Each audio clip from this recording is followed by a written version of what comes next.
ونتوكل عليه ونعوذ بالله من شرور أنفسنا ومن سيئات أعمالنا من يهده الله فلا مضل له ومن يضلل فلا هادي له ونشهد أن لا إله إلا الله وأشهد أن محمدا عبده ورسوله قال الله تبارك وتعالى في كتابه العظيم وكتابه القديم أما بعد فأعوذ بالله من الشيطان الرجيم بسم الله الرحمن الرحيم إنك لعلى خلق عظيم صدق الله مولانا العظيم وبلغنا رسوله النبي الكريم ونحن على ذلك لمن الشاهدين والشاكرين والحمد لله رب العالمين واہ کیا جود و کرم ہے شاہ بتا تیرا واہ کیا جود و کرم ہے شاہ بتا تیرا نہیں سنتا ہی نہیں مانگنے والا تیرا فرش والے تیری شوکت کا علو کیا جانے خسروا عرش پہ اٹھتا ہے فریرا تیرا آسمان خوان زمین خوان زمانہ مہمان صاحب خانہ لقب کس کا ہے تیرا تیرا میں تو مالک ہی کہوں گا کہ ہو مالک حبیب یعنی محبوب و محب میں نہیں میرا تیرا آئیے سب سے پہلے آقا نامدار مدینہ کے تاجدار محمد مصطفیٰ صلی اللہ علیہ وسلم کی بارگاہ بے کس پناہ میں درود شریف کا عطیہ پیش کریں پڑی بآواز بلند اللہم صلی اللہ سیدنا مولانا محمد وبارک سلم صلاۃ والسلام علیکہ رسول اللہ صلی اللہ علیہ وسلم۔ یہ عام بات ہے کہ جب تک کسی چیز کی اہمیت کا نمونہ پہلے نہ دکھایا جائے تو آنے والی اہمیت بظاہر نمایاں نہیں ہو پاتی۔ اگر بدن پر بھی طاقت آن پڑے تو عوام و خواص برقرار ہو جاتے ہیں اور بجائے اس کے سننے کے نفرت کا اظہار کرنے لگتے ہیں۔ بلا تمثیل سرور کائنات صلی اللہ علیہ وسلم سے زیادہ اہم کون ہوگا اور رسول سے زیادہ انقلابی قوت کس میں ہوگی؟ خدا جانتا تھا کہ محمد رسول اللہ صلی اللہ علیہ وسلم کے بعثت کے بعد کفر و شرک کا سرم ٹوٹے گا، گمراہی کی تاریکی دور ہوگی، ایام جاہلیت بیہودہ رسموں کا خاتمہ ہوگا، خدا پرستی کا دور شروع ہوگا، لات و عزا بے وقار ہوں گے، نیر اسلام فاران کی چوٹی سے شروع ہو کر مکہ المکرمہ کے در و دیوار کو روشن کرے گا اور ہفتہ ہفتہ اس کی ضیابار کرن دنیا کی گوشہ گوشہ میں پھیل جائے گی۔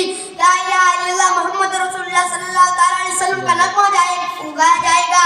چنانچہ پیدائش سے لے کر بعثت تک رسول کی 40 سال زندگی کفار عرب کے سامنے کھلی ہوئی کتاب کی طرح تھی، جس نے جیسا چاہا مطالعہ کیا، اور حقیقت تو یہ ہے جس نے جتنا چاہا مطالعہ کیا وہ تشکر و امتحان کے بحر میں اتنا ہی غرق ہوتا گیا۔ دانائے غیوب کے لیے صادق العقول، صادق البیان اور صادق الوعدہ کے جیسی بھاری بھرکم الفاظ استعمال کی جاتے رہے۔ رسول کی 40 سال زندگی اخلاق نبوت کے پیکر میں ڈھلی ہوئی تھی۔ گویا ایک خاموش اعلان تھا کہ ذات رسول اظہار نبوت سے پہلے اتنا عظیم ہے تو اظہار نبوت کے بعد کا عالم کیا ہوگا؟ سبحان اللہ۔ آئیے خلق کو سمجھانے کے لیے فتح مکہ کی طرف لے چلو۔ ہجرت کا 8واں سال ہے۔ سرور کونین صلی اللہ علیہ وسلم 12,000 کا لشکر جرار لے کر بیت اللہ کی بازیابی کے لیے کاشانہ نبوت سے نکلتے ہیں۔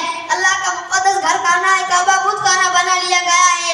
اللہ کے وفادار بندے الہی پرچم ہاتھ میں لیے ہوئے ہیں۔ قائد اعظم نور مجسم فاتحانہ انداز سے شاہی کروفر کے ساتھ مکہ المکرمہ میں داخل ہو گئے ہیں۔ مکہ کفار قریش گرفتار کر لیے گئے ہیں۔ مکہ کے وہی باشندے جو ہجرت کی رات رنگی تلوار لیے قتل رسول پر آمادہ تھے آج اسی رسول کے سامنے عفو در گزر کی بھیک مانگ رہے ہیں۔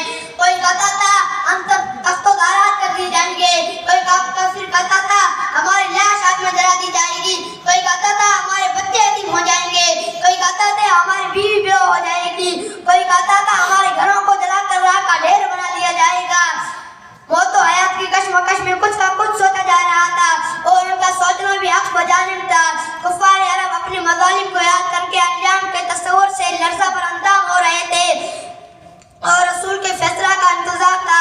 رسول کردگار احمد مختار صلی اللہ علیہ وسلم ارشاد فرماتے ہیں ما ظنکم بی، اے کفار عرب ہمارے بارے میں تمہارا کیا خیال ہے؟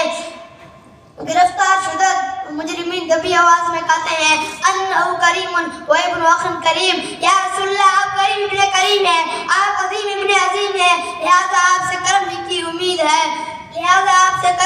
امید ہے۔ رسول کے ذریعہ رحمت میں کوثر و سلسبیل کی موج اٹھتی ہے اور فرماتے ہیں لا تثریب علیکم اليوم فاذهبوا وانتم طلقاء، اے کفار قریش تم سوچ رہے ہوگے کہ آج ظلم کا بدلہ ظلم سے لیا جائے گا، بدلہ لینا تو در کنارے میں یہ بھی پسند نہیں کرتا کہ تمہارے لیے ملامت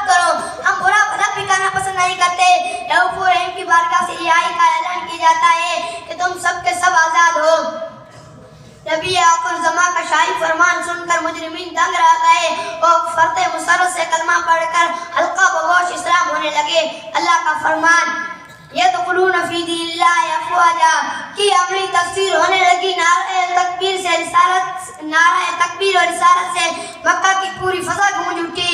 میں اکیلا ہی چلاتا دی اذانے، میں اکیلا ہی چلاتا جانب منزل، مگر لوگ ساتھ ہوتے گئے اور کارواں بنتا چلا گیا. اور ایک چراغ عشق سے روشن ہوئے کتنے چراغ. خاک کا ہر ذرہ ماؤ کا کشا بنتا گیا. اور علامہ اقبال فرماتے ہیں دی اذانے کبھی یورپ کی کلیساؤں میں اور کبھی حقیقت میں تپتے ہوئے صحراؤں میں.